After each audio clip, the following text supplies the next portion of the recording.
I test, have I exhibited any symptoms in the past few minutes?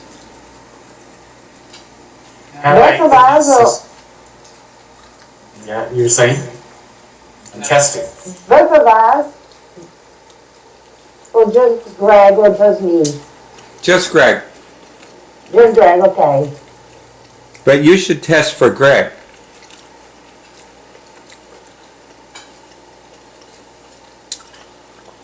I get yes. I got yes.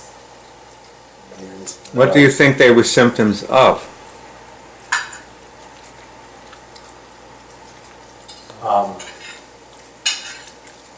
the desire to be a big star, to be loved and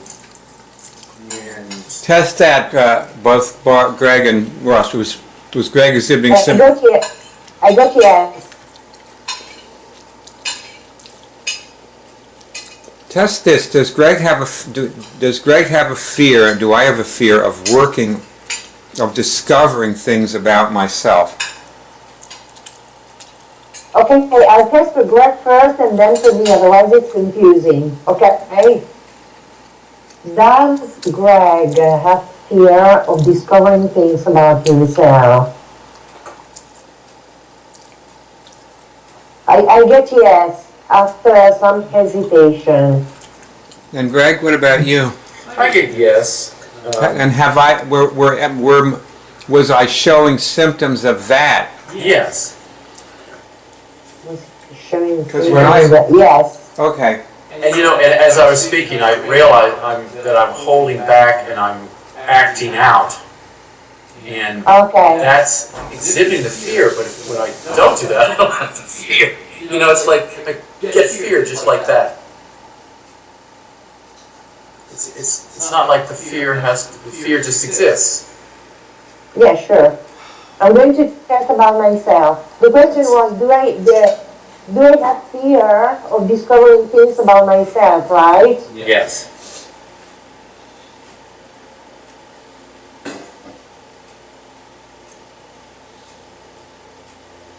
I don't know. What did you get, Greg? I got yes.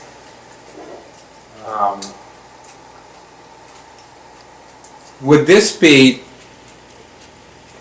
a good enough thing to learn from this session if I learn nothing else? Test that. Sure. Yes. Yes. I'm kind of testing off camera, so if anybody's watching this, it's like my hand's like this, but I'm just on my lap. Now you're on. I don't drive the car like this, you know. You're on what day? You're on a fast. You're doing a Kalima fast. You're doing a Kalima fast on day 5. No, I just did day 5. Today's day 6. And in the last 3 weeks, it's about 3 weeks, I'm down an average 18-20 pounds. Really all from, well, it's all over. I'm thinner all over. It's like, it's not like one section of the body because it's everything starts working. But a lot of it's in here, in the intestines, which is what the Kalima works on, cleaning out the intestinal tract. I feel remarkably calm, clear, connected. Not that it's just remarkable. And I really don't want to eat much. I do want certain. I have since I've not been eating sugar, oil, coffee, breads or anything. Especially, obviously, not in the last 6 days. But even before that, when I got here, I kind of cut all that out if I was eating any of that.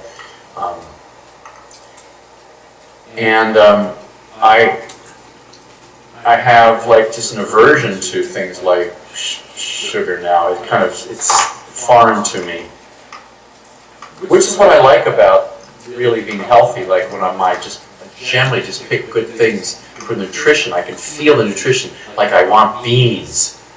I think I want the B vitamins. So I took some B, all B vitamins. I took a B vitamin the other day. It was wild. How does Greg look to you? Good. It's good. I'm going to look at my video down here. You definitely look better physically. You look happier. Yeah. It's that same separation that I was showing before when I was talking. You know, the fear of, call it fear of not seeing things about myself, not learning about myself. Like that may come out now and then, but I was wearing that as a facade.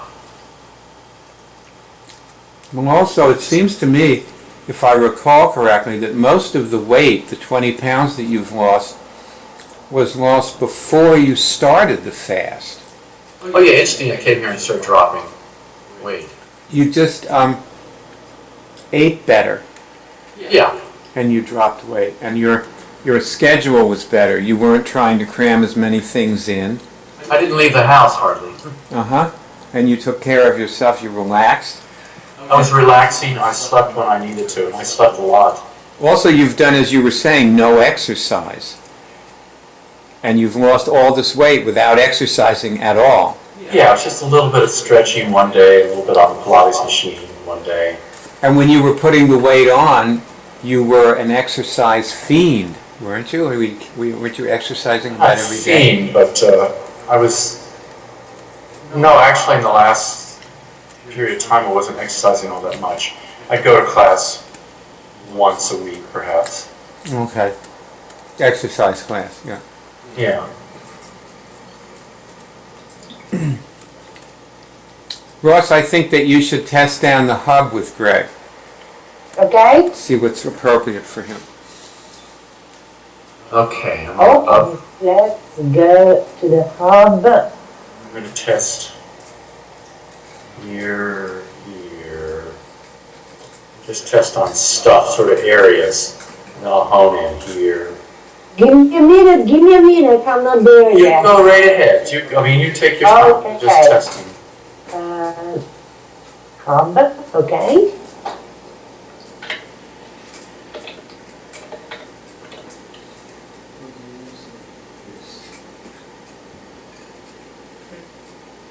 Okay, here I am. There you are. You're Oh, yes. There you are. Do you want me to run my finger down the lessons? Or what do you want to do? Do you want me to say the numbers and you test? You test for me. I will test because I'm already testing. Oh, okay. Do that. That might be.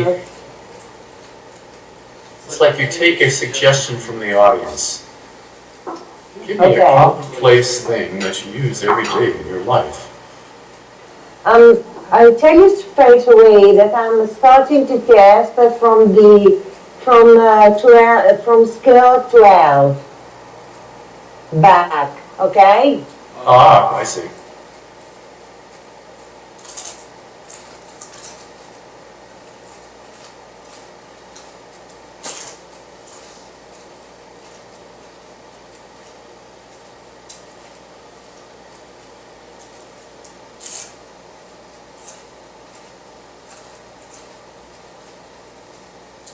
I got scale 9.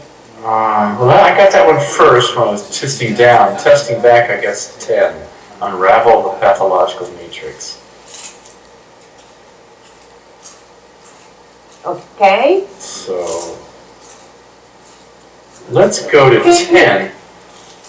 Okay. Let's go to 10 because that should unravel whatever's in 9 too. Does that make sense? Yes. And here we have the lessons. I'm going to test.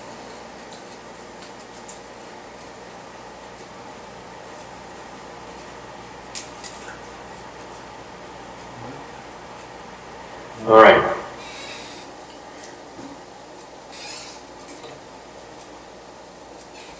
So there's a relevant talk, there's a Skill 10 preparatory page. What you work on first can be a matter of taste. So let's look at this. I'm just going to test over the lessons here.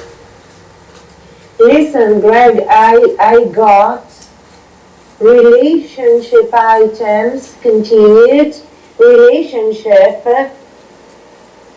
to be or not to be. Is that a question? Just teasing. That's what I guess. Okay, well let's go with that. Ross, Yeah. do you remember how to expand the type so you don't have to lean in like that? Oh yes, you're right. Because all I'm seeing is the side of your glasses. Okay, okay. Don't So, tell me anything. I know how to do it. Make the type gigantic. CTRL.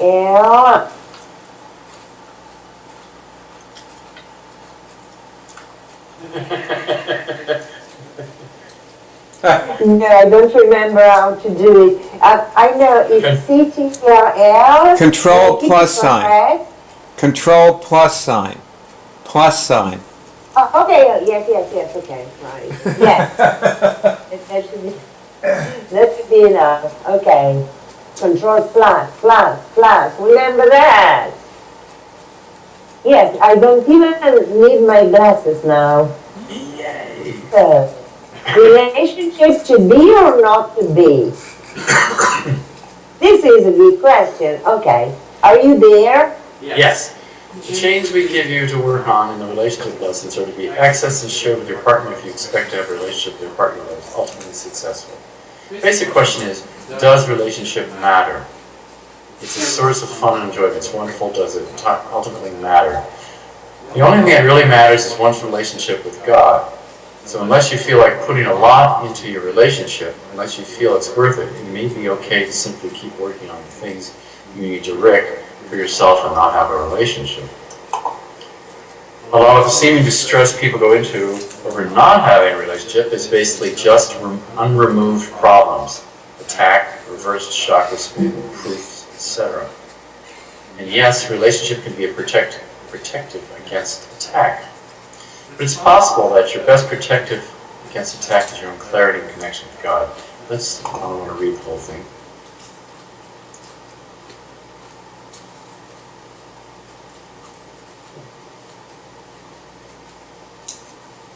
Read more. Okay. Your partner doesn't need you either. He or she can have just as great a life by simply relating to God and moving everything in the way of that. This means that celibacy, that old approach to spiritual advancement, can be a viable solution to the reality problem, especially if pursued rigorously. Promiscuity can also be a form of celibacy that's probably not available to most people since they go into far too much being usage when promiscuous. Combating interference. Well, I did go into too much being usage, and so I'm in semi-celibacy. Combating interference. There's so many things that can interfere with a relationship. The relationship stuff will be quite extensive. First, you need a sense of what you want your relationship to look like. If you're in a relationship with somebody and a lot of bad things have happened and the relationship has been damaged by that, clearly the relationship is of utmost importance. Your second step is evaluating if you actually want to be in a primary relationship. When you clear your relationship with your partner, it doesn't mean you'll clear it all away to automatically being in a primary relationship.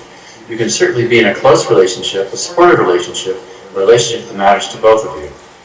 But if, for example, you go through all your clearings and find out one of you wants to go to navigation school and buy a boat and motor around the islands for years, and the other wants to go into third world countries and minister to poor people, and you're interested in totally different things, you're not going to be in a primary relationship. The relationship may enable each of you to do what you want to do, but you won't be in a primary relationship anymore. Most people are in primary relationships by default. Most people don't need a primary relationship to do what they want to do. If they clear themselves completely and get down to what they really want to do, discover that they need a lot of friends and allies and support. They need relationships, but they don't need a primary relationship. And most people shouldn't be in a primary relationship when one comes along where both partners have a very matched intentions, interests, and proclivities. Like they like being on the same schedule or have something they like that intersects. Somebody who hates Japanese culture probably shouldn't be in a relationship with someone who's passionate about it. Ask numerous questions in order to unravel this for yourself. Test everything that enters your mind about relationships and their role in your life. Okay.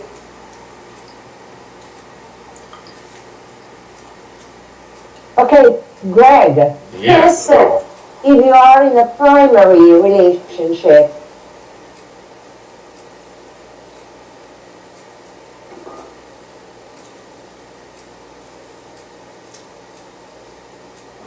yes, I'm in a primary relationship. I'm actually in a primary relationship with Byron and with Franny. okay? And Two primary relationships are better than one. Choose only one person, please. okay. Well, Francis. And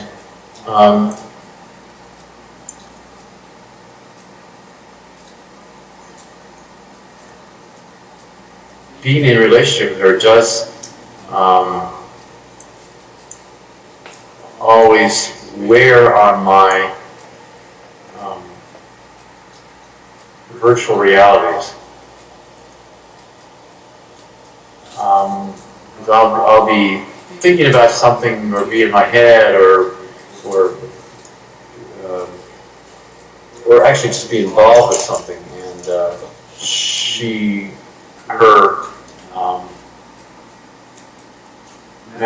naturally sort of shares everything all the time. She's a nonstop sharer in a way, given the opportunity to do so, and I think that's what she really wants. It's like a total openness and freedom, and I have that has been the thing that I certainly was like and wanted in my life. So I think that's like a key thing that we had in common. Was this kind of not sort of an innocence about life, that you just live life fully out, and you're heartfelt, and you experience things, and you live. Okay. Do you share with her as much as she shares with you? Good question. Let's test that. No. Okay. I'm not sharing myself, but it's not the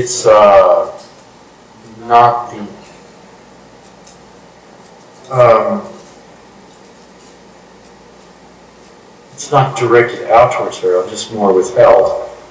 Okay. Let's test Is that. it good? I'm more withheld. I'm sharing all the time. It just may not, other people may not like what I'm sharing. Like, that's a share, you know, like, oh God. Oh, fuck this shit. Fuck this. Yes, you share enough. Share enough. Enough being what she needs. What she needs.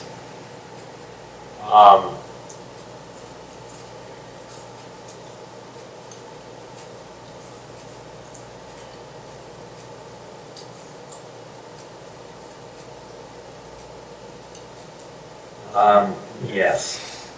Okay. And, Okay.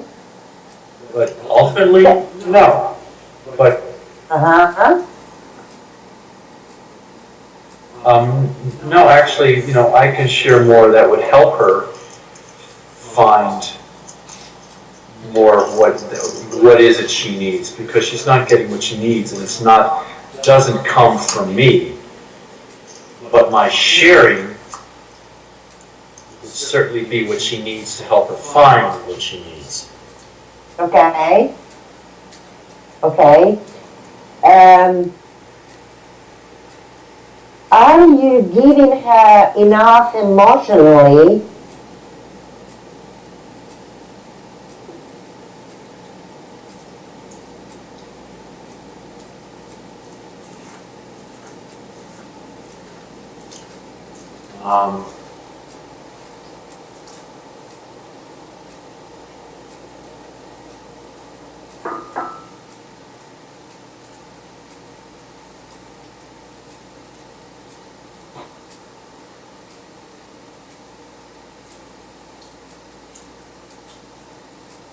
Um, I'm getting yes, and Mm-hmm. there's more to go there.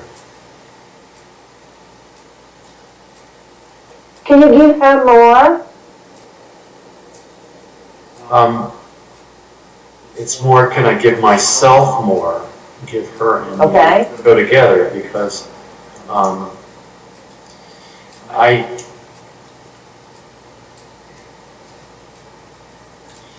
so yes, I can, but it's sort of a hypothetical. It's not like,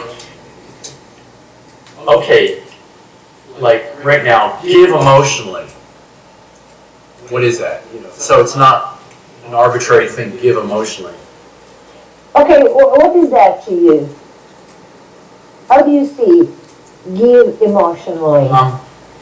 The way to me to give emotionally is to tell the truth about what's real, what feelings, caring, things we see about each other. Emotion may come through that. I don't manufacture emotion.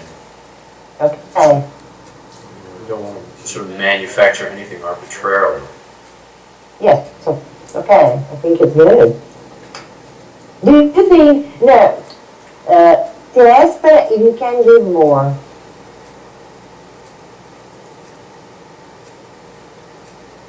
Can I give more? Sure, yes. Do you want to give more? Yes. Okay, good. Are you getting what you need from her? Or better still, are you getting what you want?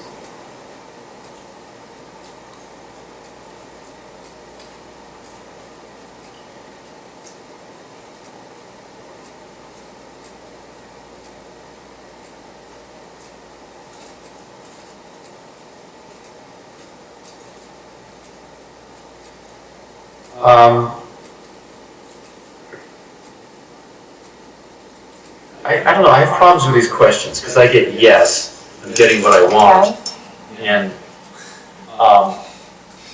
is that a good question? Yes and no, it's not a good question, because do I want more? Yes. It's like, what am I missing? Could I ask you something? Yeah. Are these questions that you're asking in that lesson? No. No. Are there any questions in the lesson? No, it just says ask numerous questions to unravel this for yourself. I guess that was probably a good idea to not put questions in the lesson. Just everything that enters your mind about relationships and their role in your life. Yeah. See, relationships... Okay, well you're doing it right now, because what you just said is that a good question, yes and no? So now you're on the way to finding more numerous questions to ask, which is what you're supposed to be doing. That will work, so go ahead. That's what I was doing, that's why I said that, because I have that in mind. I just wanted to check up what the lesson was. Right. it's like I've been one of these people who has been kind of not in a primary relationship, but I've just had relationship with people. And my primary relationship with Franny was this underlying sustenance, because I've been away from Franny, Byard, essentially, for 7 years. Oh my God. Is it 6 years. 6 years? I left in 2007. March 2007. So that was almost 2013. That's 5 years. But it's almost 6 years. Yes, that's more like it. So over 5 years and 3/4 or something. And that's been hard.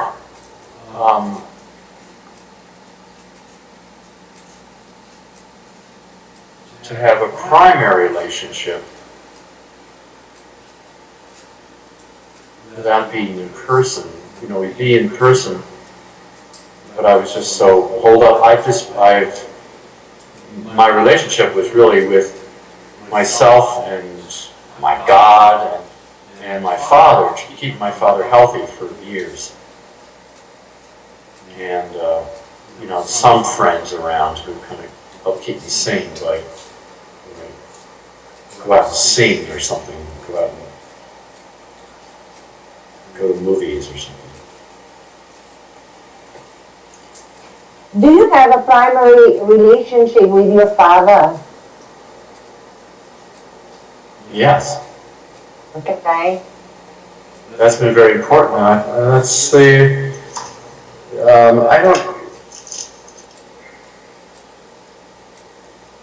I would say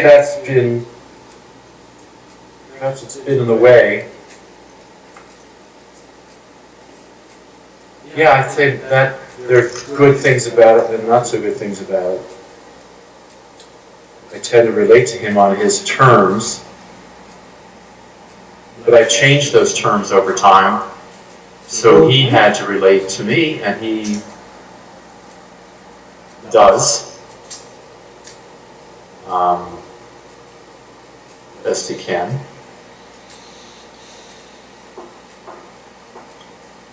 As best he can now. He's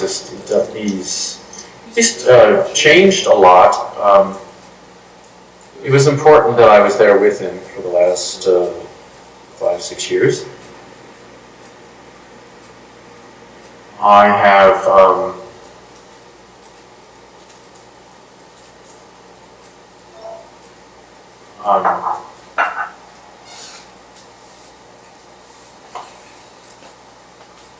it's like I'm ready if I'm not pushing to keep him alive.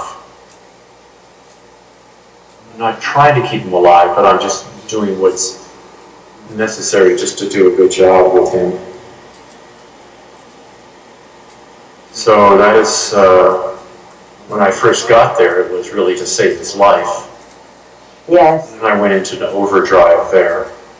And I did damage myself in that regard. How?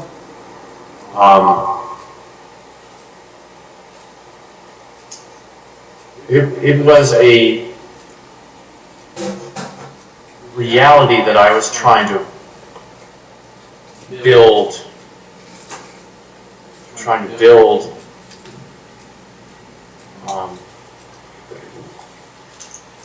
A main thing that I did, I know that my brain changed from not being so touched with myself, just being on to what needed to be done, and I could disassociate from my feelings and sort of my world and just talk incessantly with nurses and doctors and administrators, and I got quite strong in kind of mentalness. Mm-hmm. Okay.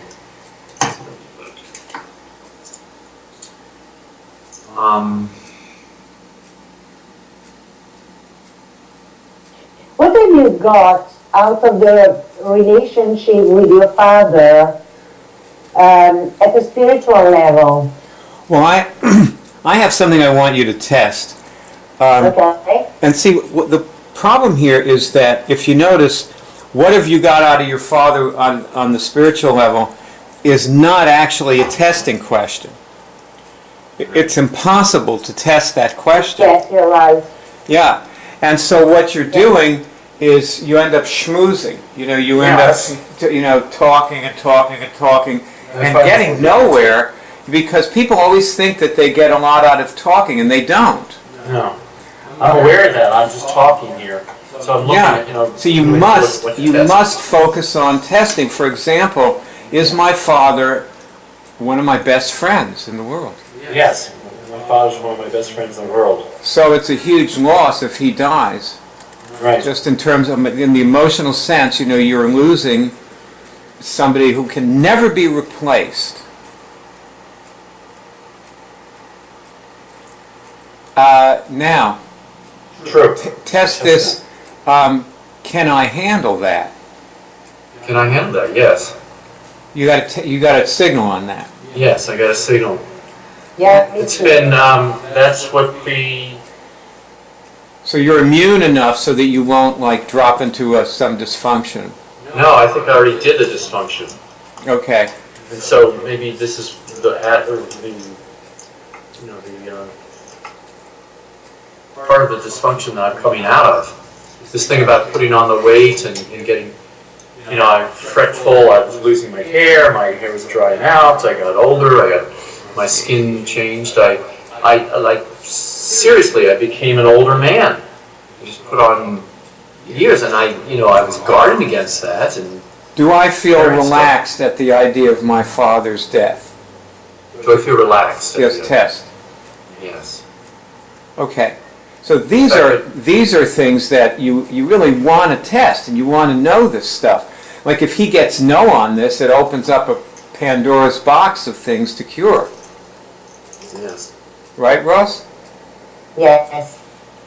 Can I rephrase my question, the Sure. one about spiritual Sure. stuff? Okay. First, if you got something very important on a spiritual level from the relationship with your father. Yes, I got something very important. Okay. And I have my whole life. So it's ever since I was young, I knew that. Mm-hmm. My father is what got me into this business. What we're doing here. And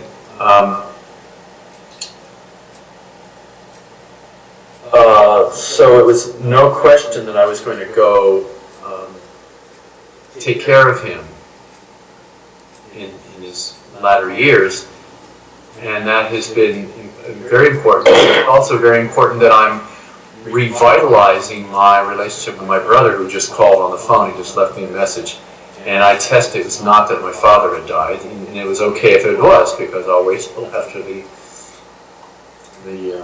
call here. I've not known my brother as an adult much at all in my life. Okay. He went away to school when I was in the 8th grade, and I was an only child from then on, somewhat. Because my brother was away, and I really didn't see him very much. And I would be around him, but it was not the same thing as growing up in the next room and fighting and eating and everything. Well, so test, have I created a relationship with my brother? I have created a relationship with my brother, and it's been very good. It's so beyond words. Well, I see a big change because years ago you used to talk about wanting to have a relationship with your brother. Yes. And so you were sort of working towards that. Yeah. And how do I do that? Now, this is a big difference, because when you talk about your brother now, I hear a relationship being described. Yes. And that's been, that's different, and that's wonderful. Yeah. I broach subjects that I would never have touched before. If I touched them before, I would have gotten wild reactions. But because I'm different, and I'm obviously that I'm with him, that he's changed also. So it's very good that I've been with my father and my brother recently. Well, let's summarize. Have I cured anything during this conversation? Yes. Do you have any ideas what those things are? Talking about myself openly. And just saying what my relationships are has been curative, and acknowledging. If you don't talk about something, it's like unreal. It's not realized, and therefore it's not as powerful. The relationship is not as powerful. With with Franny, with you, Byard, these are my major relationships in my life. That's it. Are you in a primary relationship with Byard? Yes. Okay. I think that doesn't mean we're gay, okay? Just no, it doesn't mean we're gay. Just to clarify that. I just wanted to be clear about it. 1982. I have lots of gay friends, but I have never been one of them. Yeah, I didn't intend a gay relationship. Well, I know. I thought it was implied.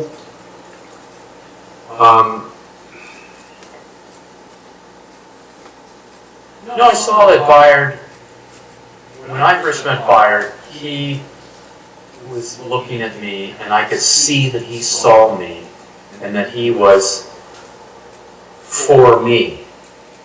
Mm-hmm. And clearly he made it possible to do the opposite, to see him and talk to him. And so there was an instant connection beyond the other people in my life at the time, that I could say, this is someone who have a connection with. Great. I can, I can talk through my life about people I've had that with. You just see instantly something.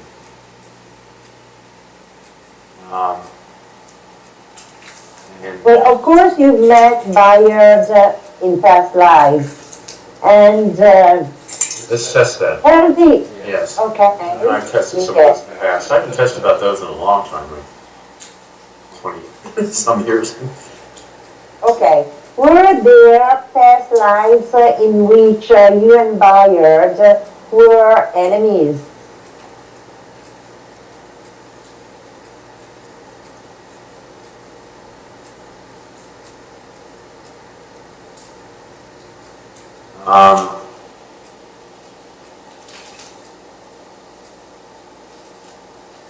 It's getting no, but I'm getting yes. I'm getting yes. Okay. Did he do something something very bad to you in one or more than one past life? Yes. Can you forgive him now? Never. Just teasing. Just teasing. Greg, I'm trying to be serious. I know. I'm pretty goofy when I'm having fun. I think you know that, how goofy I can be.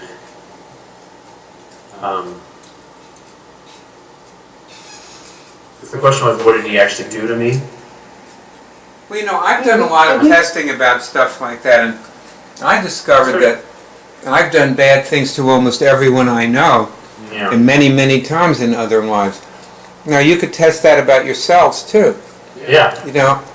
Have I done bad things to, let's say, Roberto or my sister or so on? You could just test things like that. What do you get there? Ross, that's for you. Est-ce que asking that question to Greg? No, I want you to... to me, yes, I have Yeah, that. But both of you. To you for rubber Okay. I was asking both of you, actually. Oh, yes, of I course. get yes. Okay, have I done something very bad to my husband in past lives? Sure. Has he done something very bad to me in past life? Oh, yes. Can I forgive him? Yes. Have I already forgiven him? Yes. Has he forgiven me? Yes. One thing that I could also say is that the things that we have done have been done because of our ignorance. Yes. And as we test and cure things and come to know more things, we become less ignorant, and we're really not the people that we were who did those bad things anymore. Absolutely, yes. And this is what Jesus was talking about. This was Jesus' main message.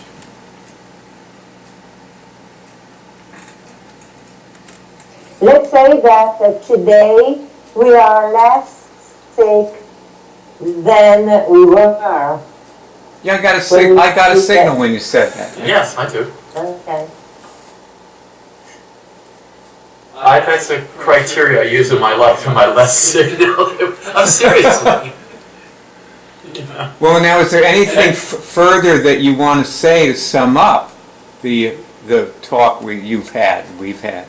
It's very healthy to acknowledge the sickness that I am clearing now, that I have cleared, so that it's like my state of health is a rainbow. No, it's not. It's in the face of everything, I'm choosing health, and I can see the sickness, but it's in this responsibility for it and acting upon it and clearing it that I remain healthy. So I'm healthier all the time. But it's not a reality. It's not this virtual reality. Oh no, I'll never get sick again. I'll never do that again. Right. My New Year's resolution is this, and I'll never do that again. I'll never smoke again. Now you can say I'll never smoke again. But that choice comes up, and you go. No, Every day that you don't smoke, Ross, is a blessing. Yeah, I know. You are blessed every day with health, every day that you don't smoke. That's very true. And we can all ask, do I forgive myself for the bad things that I've done? Do I forgive myself for the bad things I've done? No. Well, now, I wanted to test this with you before, and I kept thinking to test it, and I didn't test it. Ross, test, do I have any unforgivenesses? Do I have any unforgivenesses? Yes. There's a lesson on unforgivenesses that you can do after we hang up. And I will. It is under you in the list of lessons. Okay, thank you. Yeah, so you just click the letter U on the list of lessons. It'll take you right there. Well, this is great. It's great. Now, what else do you want to say to summarize? What further summary? Me or Greg? Both of us. Ross, I'm always asking you. It's always you. You don't have to ever ask me again. It's always you. Just talk. Please. Open your mouth and talk. Okay. It's not Catholic school anymore. Excuse me? I said it isn't Catholic school anymore. Thank God.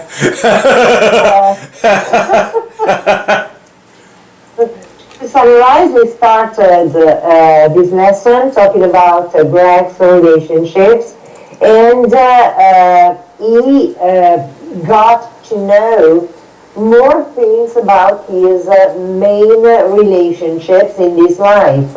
He's more aware now than when we started. Can you guess that, Greg? Yes.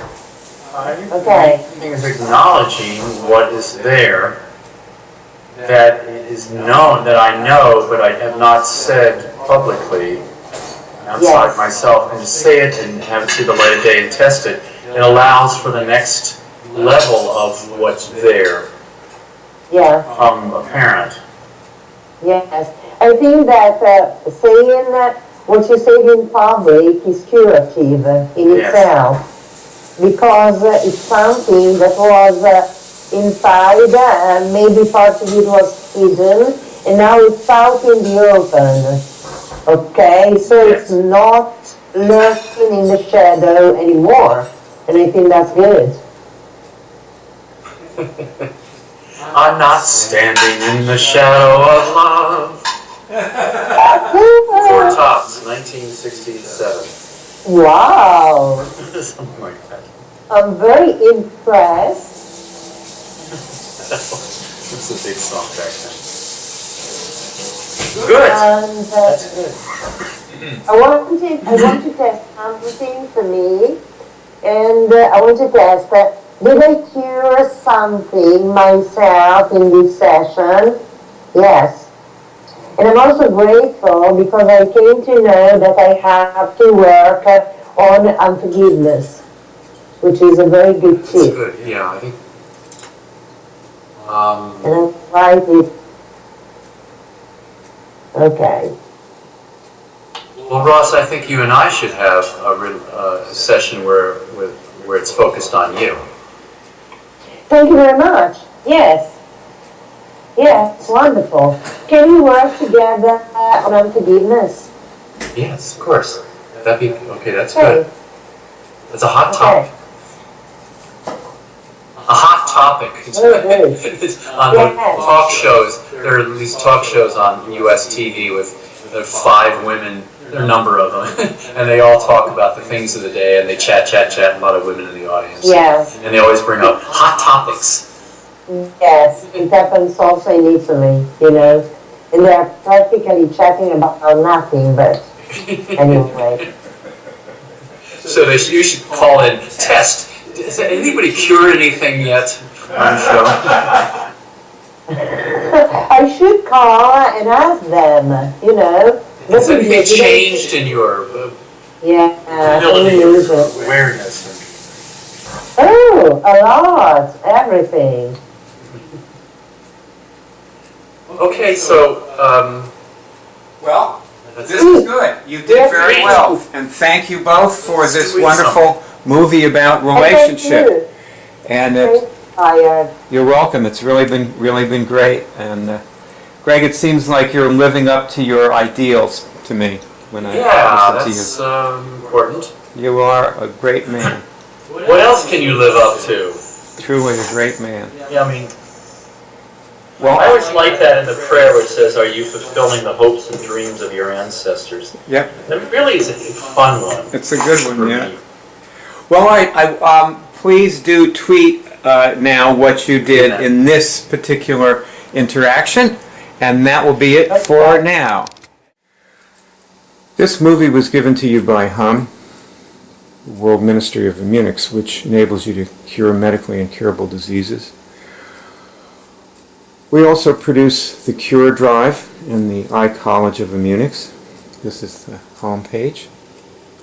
And as you see here, the movie that starts playing automatically when the page opens is a 3-hour tutorial film, which underneath it is the beginning of a series of movies. If you click on these links, you go to another movie that's a continuation of the tutorial, showing different aspects of the things that people need to get into when they cure things.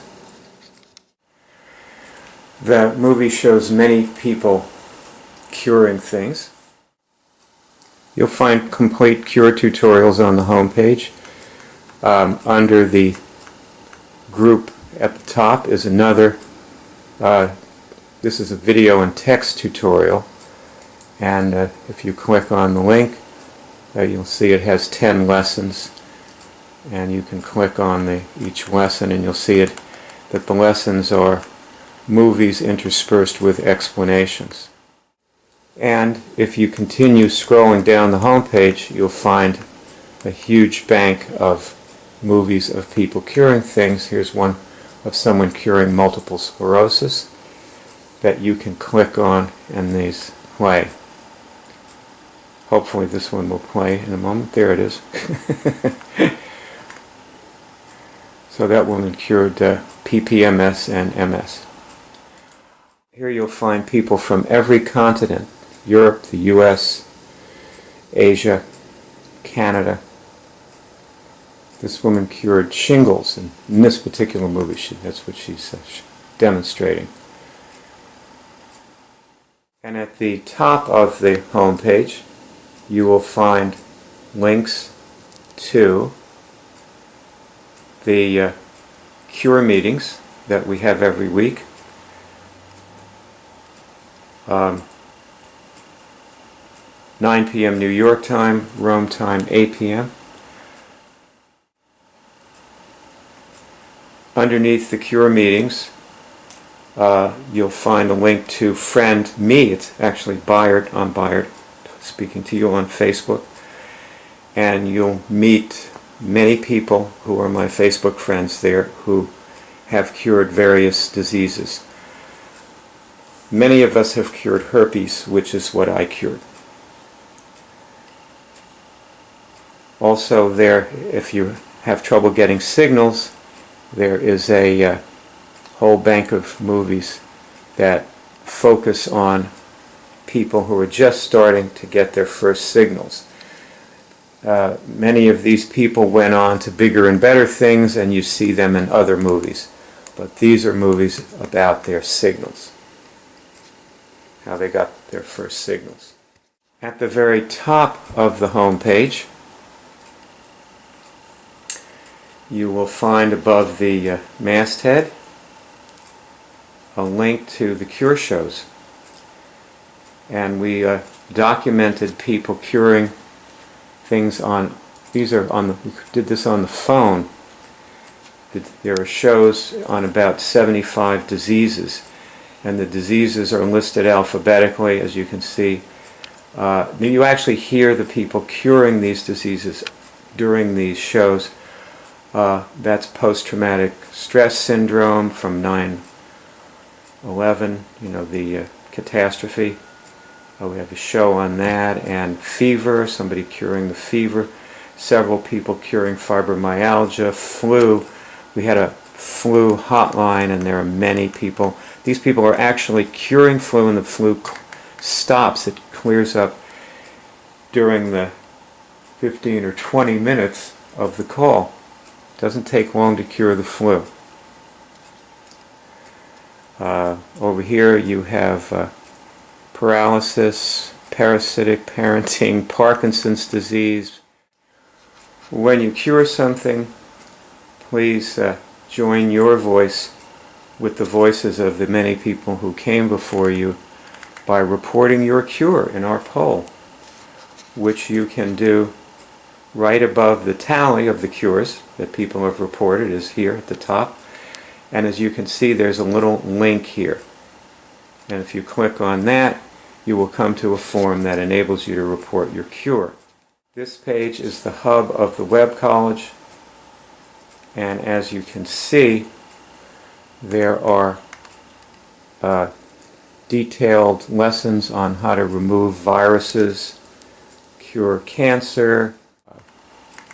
Here's a movie on the right here of a doctor who actually years ago cured the flu on camera.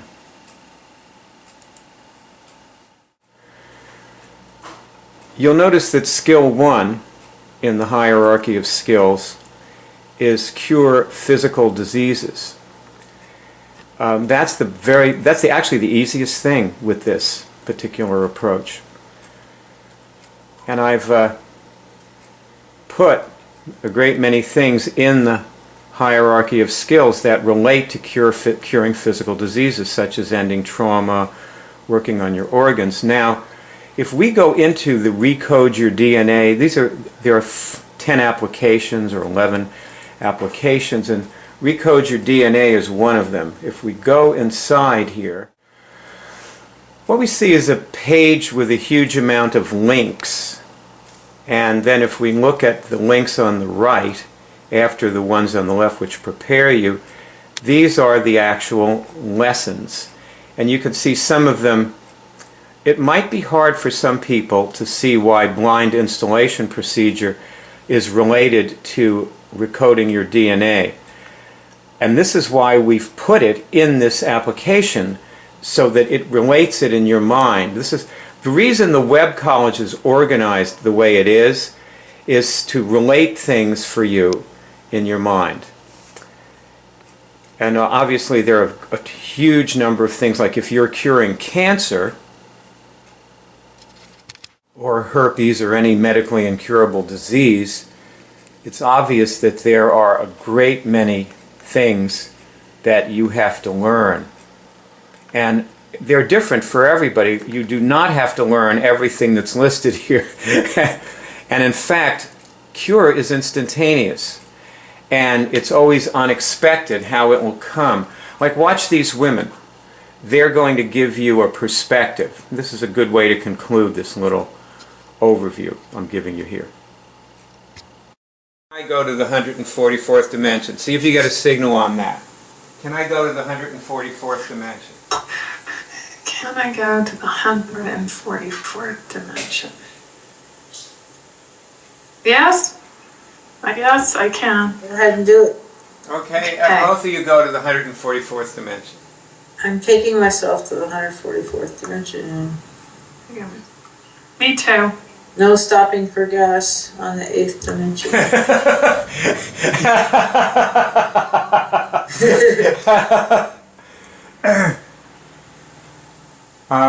Test if you're there. I'm there. Me too. Okay, describe what it's like on the 144th dimension. I feel clear.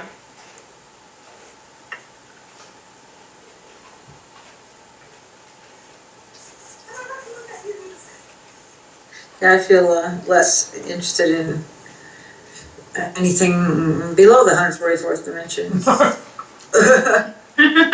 Can we stay here all the time? I know, exactly. I don't feel like... I didn't hear the word you said, Jen, when you said how it felt. You said, I feel... Clear. Clear, okay. Clear. You can go there and you'll be clear when you're there. Are you clear about anything in particular? And it's okay to say no to that. It's just asking. Yeah, I feel, well, I mean, this would take a lot of backstory, but there are some decisions that my family's making that I now feel clear about. Yes, because when you have that perspective from the 144th dimension, Yeah, you simply don't care about anything as much. that's exactly it. But I don't care doesn't sound so good. Well, see, that's right. That is it. That's really Not what in it is. effect. When people hear we say we don't care, they go, "Well, God, that's sick," you know. Okay, I know.